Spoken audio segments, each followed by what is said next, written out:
Hi అండి, అందరూ ఎలా ఉన్నారు? ఈరోజు వీడియో వచ్చేసరికి గోంగూర రోటి పచ్చడి ఎలా తయారు చేస్తున్నానో చూసేయండి. మన ఛానల్ని ఫస్ట్ టైం చూస్తున్నట్టయితే ప్లీజ్ సబ్స్క్రైబ్ చేసుకోండి. నేనైతే మా అమ్మ వాళ్ళ ఇంటి దగ్గర ఉన్న చెట్టుకైతే గోంగూర అయితే కోసుకొచ్చేసాను. దాన్ని అయితే 2-3 టైమ్స్ అయితే శుభ్రంగా వాష్ చేసుకోవాలి. ఇసుక ఏమన్నా ఉంటే పోయిద్ది కదా, అందుకని అయితే వాష్ చేసుకోవాలి. తర్వాత ఒక బాండీలోకి కొంచెం నూనె యాడ్ చేసుకొని అందులోకి కావాల్సిన పచ్చిమిర్చి, 2 టమాటాలు యాడ్ చేసుకొని కొంచెం లైట్గా మగ్గిన తర్వాత మనం వాష్ చేసి పెట్టుకున్న గోంగూరను కూడా అందులో పెట్టుకొని కొంచెం బాగా మగ్గనివ్వాలి. మూత పెట్టేసి అది మొత్తం మగ్గిన తర్వాత మనం నూరుకోవడం కోసం చిన్నులపాయలు, జీలకర్ర, కల్లుప్పు అయితే టేస్ట్ బాగా వస్తుంది. కల్లుప్పు యాడ్ చేసుకొని, లేకపోయినా సాల్ట్ వేసుకోండి. కల్లుప్పు ఇందులో ఉన్న టమాటాలను, పచ్చిమిర్చి పక్కన పెట్టేసి ముందు జీలకర్ర, ఉప్పు, చిన్నులపాయలు అయితే వేసుకొని కొంచెం కచ్చపచ్చగా నలగొట్టుకోవాలి. రోట్లో వేసుకొని అవి కచ్చాపచ్చగా నలిగిన తర్వాత మనం పక్కన తీసి పెట్టుకున్నాం కదా పచ్చిమిర్చి, టమాటాలు అయితే కూడా అందులో వేసుకొని నూరాలి. ఇవి కూడా కొంచెం మెత్తగా నూరిన తర్వాత గోంగూర కూడా అందులో వేసుకొని నూరుకోవడమే.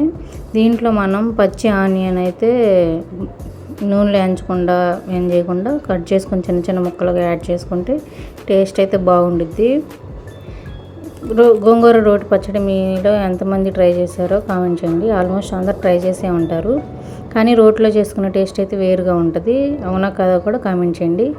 మన ఛానల్ని ఫస్ట్ టైం చూస్తున్నట్టయితే ప్లీజ్ సబ్స్క్రైబ్ చేసుకొని సపోర్ట్ చేయండి.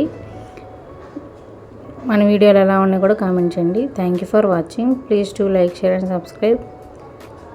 అలాగే బెల్ ఐకాన్ కూడా ఆన్లో పెట్టుకోండి. మేము పెట్టిన ప్రతి వీడియో మీ దాకా వస్తుంది తొందరగా.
చూశారు కదా, గోంగూర రోటి పచ్చడి టేస్ట్ అయితే సూపర్గా ఉంది. ఛానల్ని సబ్స్క్రైబ్ చేయడం మర్చిపోకండి. Thank you.